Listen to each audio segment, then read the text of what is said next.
जय श्री कृष्णा, जय श्री राम, जय गौ माता, जय राधे श्याम। और आप सब कैसे हैं? आप सुन रहे हैं पूर्णिमा व्रत कथा। पहले तो मैं आपको ये कह दूं कि पूर्णिमा व्रत किस लिए किया जाता है। तो हमारे इन ग्रंथों में बड़ा वर्णन किया गया है, भविष्य पुराण के अंतर्गत वर्णन किया गया है। इसमें प्रार्थना की जाती है, पुत्रान देहि सुखम देहि गृणार्धम नमस्तुते। पूर्णिमा व्रत करते समय एक माता अपने पुत्र की लंबी आयु के लिए, दीर्घ आयु के लिए भगवान से वो कामना करती है, प्रार्थना करती है, और बच्चों का आयुष बढ़ाने के लिए, उनकी तरक्की के लिए, और वह पूर्णमासी का व्रत करती है। पूर्णिमा के व्रत के लिए माता यशोदा ने भगवान श्री कृष्ण को पूछा। माता यशोदा कहती है कि हे नंदन नंदन, वो कहती है कि हे प्यारे कन्हैया, हमने ऐसा तो सुनाई ही नहीं है, बस अब तो प्रत्यक्ष रूप से ये आभास हो रहा है कि तुम पूर्ण ब्रह्म हो, तुम परमात्मा हो। मैया जी की आंख में आंसू आ गए और यशोदा मैया कहने लगी, एक नारी अपने सुहाग को दीर्घायु कैसे प्राप्त कर सकती है, परिवार को कैसे वो खुशी प्रसन्नता में वो देख सकती है, तो इसके लिए एक नारी क्या करे कृष्ण, ये हम तुमसे सुनना चाहते हैं। तब भगवान श्री कृष्ण ने कहा कि हे माँ, यदि इस मृत्यु लोक में नारी अपना कल्याण चाहती है, अपने परिवार को चाहती है, तो उसको 32 पूर्णिमा का व्रत करना चाहिए। ऐसा भगवान श्री कृष्ण माता यशोदा को बोले। भगवान श्री कृष्ण ने 32 पूर्णिमा की बात अपनी मैया से कही, पूजा की विधि भी बताई, और पिछली वीडियो में मैंने पूजा की विधि का भी वर्णन किया है। तब माता यशोदा कहने लगी कि कृष्ण बेटा, मैं इस पूर्णिमा व्रत की महिमा तुम्हारे मुँह से सुनना चाहती हूँ, वो बताइए। मुझे बड़ा भय लगता है, मुझे बड़ा डर लगता है जब ये कंस बार बार राक्षसों को भेजता है, और मुझे बड़ी तकलीफ होती है कि मेरे पुत्र को कहीं कुछ हो ना जाए। तो दुनिया की हर माँ भी अपने पुत्रों की वजह से वो चिंतित रहती होगी। तो एक माँ ऐसा क्या करे जिससे वह अपने पुत्र की आयु बढ़ा सके। मैं निवेदन करना चाहूँगा, जैसे आप करवा चौथ करते हैं, आप वट सावित्री का व्रत करते हैं, इससे पति की पूरी उम्र, पूरा आयुष्य, उसकी पूरी उम्र बढ़ती है। लेकिन जो व्रत की जो पूर्णिमा आप करते हैं, इससे आपकी पुत्रों की जो उम्र है दिन दूना रात्रि चौगुने के रूप में बढ़ती है। जब मैया ने ये कहा कि मेरा पुत्र लंबा जीवन जिए और मेरे मन से घबराहट चली जाए, पुत्र इसके लिए मुझे क्या करना है, मेरी जैसी तकलीफ हर माँ को होती होगी। तब भगवान श्री कृष्ण ने 32 पूर्णिमा की बात कही और कहा, हे माँ, पूर्णिमा के व्रत के द्वारा एक माँ अपने पुत्र की दीर्घायु देख लेती है, लंबी आयु देख लेती है। तो उस समय भगवान श्री कृष्ण कहते हैं, हे माँ, पूर्व काल में एक कतिका नाम का गांव था, नगर था, और वहाँ पर एक ब्राह्मण रहता था जिसका नाम था धनेश्वर। सब आनंद था, सब मौज थी, उसके यहाँ सब कुछ था, बस एक ही चीज़ की कमी थी, उसके यहाँ कोई संतान नहीं थी। तो संतान की वजह से वो ब्राह्मणी, उसकी पत्नी का नाम रूपवती था, वो दोनों बड़े दुखी रहते थे कि हमारी संतान नहीं है। एक समय की बात थी कि एक योगी, एक महात्मा भिक्षा मांगने के लिए आया। तो उसने बगल के घर से भिक्षा ले ली, लेकिन धनेश्वर के घर से उसने भिक्षा नहीं ली। तो ब्राह्मण धनेश्वर इसको देख रहा था, और जब भिक्षा लेकर के नदी के किनारे पहुंचा तो धनेश्वर नाम का ब्राह्मण भी पीछे ही पीछे चला। उसने प्रणाम किया, कहा, गुरुदेव, मैं आपसे पूछना चाहता हूँ, आपने 4-6 जगह से भिक्षा ली, तुमने बीच में मेरा ही घर क्यों छोड़ दिया? तब उसने कहा, साधु ने कहा, कोई बात नहीं है, छोड़ दिया। कहा, नहीं, बताना पड़ेगा। उन्होंने कहा, बेटा, तेरे संतान नहीं थी, इसलिए मैं संतानहीन घर से किसी भी प्रकार की कोई भिक्षा नहीं लेता। इतना कहा तो धनेश्वर चरणों में चक्कर खा के गिर पड़ा, चरण पकड़ लिए, कहा, गुरुदेव, मैं बड़ा चिंतित हूँ। तो इसका मतलब है कि पितर मेरे हाथ का जल ग्रहण नहीं करेंगे, आपसे मेरी प्रार्थना है, ऐसा कोई उपाय बताइए जिससे मेरे घर में एक संतान का जन्म हो जाए। तो उस समय उस महात्मा ने कहा, कृष्ण भगवान माता यशोदा को सुना रहे हैं, कहते हैं, हे माँ, उस ब्राह्मण ने जो कहा, साधु ने जो कहा, वही मैं तुझे सुना रहा हूँ। उसने यह कहा था कि यदि तुम्हारी पत्नी व्रत करने का यह संकल्प ले ले तो संतान हो जाएगी, लेकिन याद रखना 16वें वर्ष में संतान की मृत्यु हो जाएगी। तो उसके लिए बस एक ही उपाय है, उस बच्चे को यदि जिंदा तुम्हें चाहना है तो तुम्हें 32 पूर्णिमा की कथा तुम्हारी पत्नी को सुननी होगी। कल सुबह इसी जगह पर एक आम का वृक्ष तैयार होगा, जहाँ इस जगह पर मैं बैठा हूँ, कल सुबह इसी जगह पर उस महात्मा ने कहा कि इस स्थान पर एक आम का वृक्ष पैदा होगा, और उस पेड़ के ऊपर सिर्फ एक ही आम होगा, और उस फल को अपनी पत्नी को खिला देना, जिससे वह गर्भिणी हो जाएगी। ये कहानी चुटकुले नहीं है, ये बहुत बड़ी बात है हमारी भारतीय सनातन संस्कृति में। मैं वैसे भी कहता हूँ कि नारी बच्चे को जन्म देने से पहले जितना फल खाएगी और तली हुई चीज़ों का परहेज करेगी, उसका बच्चा उतना ही गुणवान होगा। फल खाने से नारी की तमाम बीमारियां समाप्त हो जाती हैं और ये अतिशयोक्ति नहीं है। फल खाने से नारी का बांझपन दूर हो जाता है। ये ऐसा हमारे ग्रंथों के अंतर्गत लिखा हुआ है। तो पूर्णमासी सामान्य नड्या तत्परैव, पूर्णमा को आप साधारण नहीं समझिए। नड्या अमृते विष्णु स्मृतौ, परमात्मा नारायण ने पूर्णिमा को एक अमृत के रूप में धरती पर उतारा है। जो पूर्णिमा का जो व्रत है वो मरे हुओं को जिंदा कर देता है। ये स्वयं भगवान नारायण बोले और वही बात मैं आपको बोल रहा हूँ।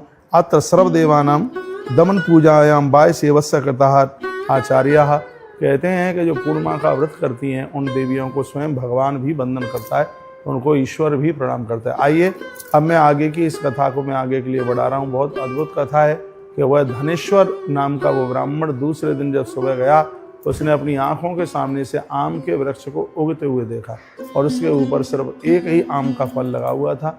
वह उस पेड़ के ऊपर चढ़ गया और उसने उस फल को तोड़ा, नीचे उतर करके आया और वह फल उसने अपनी पत्नी रूपवती को खिलाया। उस फल को खाते ही वह गर्भवती हो गई 10वें महीने में और उसने एक बड़ी अद्भुत संतान को जन्म दिया। बालक बड़ा सुडौल था, बहुत ज़्यादा सुंदर था। धीमे धीमे बच्चा वह बड़ा हुआ। बच्चे को पढ़ाई लिखाई दाखिला करने का समय चल करके आया तो धनेश्वर ने अपने साले को यानी अपनी पत्नी के भाई को बुलाया और कहा कि मेरे पुत्र को तुम काशी लेकर के जाओ पढ़ने के लिए, इतना ये सहयोग हमारा कर दीजिएगा। तो वह अपने भांजे को काशी की तरफ लेकर के जा रहा था पढ़ाने के लिए। क्या अद्भुत कथा है। तो रास्ते में एक धर्मशाला में ये मामा अपने भांजे के साथ में वहाँ पर रुका तो वहाँ पर एक घटना घटी। क्या हुआ कि वहाँ बारात ठहरी हुई थी। तो वहाँ पर बारात ठहरी हुई थी, उधर एक बहुत बड़े धनवान की बेटी का विवाह था। लेकिन हुआ यह था कि जो दूल्हा था वो अपांग था, उसके पाँव काम कर नहीं रहे थे बिल्कुल भी। तो यह हुआ कि उस लड़के के मामा ने, जिसकी शादी होने वाली थी, उसने एक दूसरे वर की खोज करी कि कोई मिल जाए तो बाद में वो पत्नी तो मेरे भांजे की हो जाएगी और ये भामर किसी और के संग डल जाएगी। तो उसने इधर उधर खोजा तो कोई और नहीं, वही धनेश्वर का बेटा उसको मिल गया। तो उसके मामा को लोभ दिया। तो उसके मामा ने कहा कि पैसा वैसा तो हमें कुछ नहीं चाहिए, यदि मेरे भांजे से तुम्हारा काम चलता है तो अवश्य मैं तुम्हारी उसमें सहायता करूँगा। तो धनेश्वर के पुत्र को दूल्हा बनाया गया। रात को 7 भामरें पड़ी और उसके तत्पश्चात चलते समय उस पत्नी के साथ में जो भामर पड़ी थी तो उसके साथ धनेश्वर के उस पुत्र ने कहा, जो काशी पढ़ने के लिए जा रहा था, कहा देवी अपराध हुआ पुण्य हुआ मुझे नहीं पता, लेकिन ऐसा ऐसा जरूर हुआ है और मैं अब जा रहा हूँ, काशी के लिए जा रहा हूँ। मुझे लाया गया और मेरे साथ में भामर पड़ी है। ईश्वर से प्रार्थना करता हूँ तू जिसके भी साथ रहे आनंद के साथ रहे। वो रो पड़ी और उसने अपने पिता को यह बोल दिया कि मेरे साथ छल हुआ है, मेरे साथ कपट हुआ है और जिसके संग मेरी भामर पड़ी है मैं उसके साथ ही मेरी विदाई होगी। मैं किसी और का वर्ण में नहीं कर पाऊंगी। वो तो काशी के लिए चला गया, लेकिन वह जिसके साथ विवाह हुआ था वो नारी उसके साथ नहीं गई जिसके साथ छल और कपट किया गया था। इधर चलते चलते जब वो 16 वर्ष का हो रहा था, इधर उसकी माता पूर्णिमा का व्रत कर रही थी और वो इधर चिंतित थी कि कहीं मेरे बच्चे को कुछ हो ना जाए। स्वयं मृत्युदेव उस कमरे में चल करके आए जिसमें वह बालक बैठा हुआ गायत्री का जप कर रहा था। भगवान शिव का अभिषेक करता है 3 बार। तो लिखा है कि यमराज की हिम्मत नहीं पड़ी थी कि अंदर वो प्रवेश करके बता दे। उसी समय यमराज भयंकर सर्प के रूप में प्रकट हो गए उसको डसने के लिए, क्योंकि 16 साल का टाइम दिया था वो पूरा हो गया था। लेकिन उसके पास में तपस्या का इतना बड़ा प्रभाव था कि वो सर्प भी अंदर प्रवेश नहीं कर पा रहा था। 5 फण वाला सर्प, तो उसके मुंह में से बिल्कुल जहर की लपटें निकली हैं। उन जहर की लपटों के द्वारा वो डस तो नहीं पाया, लेकिन उसकी जहर की लपटों के द्वारा अग्नि की तरह लपटें निकल रही थी और उसमें जहर के प्रभाव से वो बच्चा उसी समय मौत को प्राप्त हो गया। जैसे ही बच्चा मृत्यु को प्राप्त हुआ, इधर धनेश्वर की पत्नी ने भगवान को माला चढ़ाई हुई थी तो तत्काल वह माला टूट करके नीचे गिर पड़ी। वो ब्राह्मणी समझ गई रूपवती कि जरूर 16 साल हुए हैं और मेरे बच्चे की मृत्यु हो गई है। वो रोने लगी और भगवान के चरणों में उसने वंदन और प्रणाम किया। इधर उसकी कल 32वीं पूर्णिमा पड़ी थी 31 उसकी पूरी हो गई थी। जैसे ही उसने 32वीं पूर्णिमा के व्रत को पूरा किया, उसी समय सामने वरुण देवता, चंद्रदेव, महामृत्युंजय देवता और भगवान नारायण ये देवता प्रकट हो गए और कहा, देवी बोल तुझे क्या चाहिए। उसने कहा कि मुझे ऐसा लगता है कि मेरा पुत्र सुरक्षित नहीं है। कहा बिल्कुल तुझे सही लगा है, तो मुझे मांग में यही बस मांगे दे दो कि सिर्फ मेरा ही बेटा नहीं, दुनिया की कोई भी माँ 32 पूर्णिमा का व्रत करे, उसकी संतान सुरक्षित रहे, हमें यह वरदान दे दीजिए।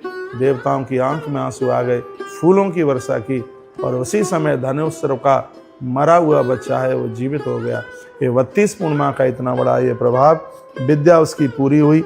जब वो अपने मामा के साथ वापस लौट रहा था तो उसी नगर में रात को रुके, उसी धर्मशाला में रुके। उधर उस बिटिया के पिता को पता चला कि जिस बच्चे के साथ में भामर पड़ी थी उसका आना हुआ है। दूसरे दिन बड़े हर्ष प्रसन्नता के साथ में उसने अपनी बेटी की विदाई की और धनेश्वर का बेटा अपनी पत्नी को लेकर के और उसने नगर में प्रवेश किया है। उस दिन भी पूर्णिमा थी, बहुत बड़ा उत्सव मनाया गया, बहुत आनंद मनाया गया।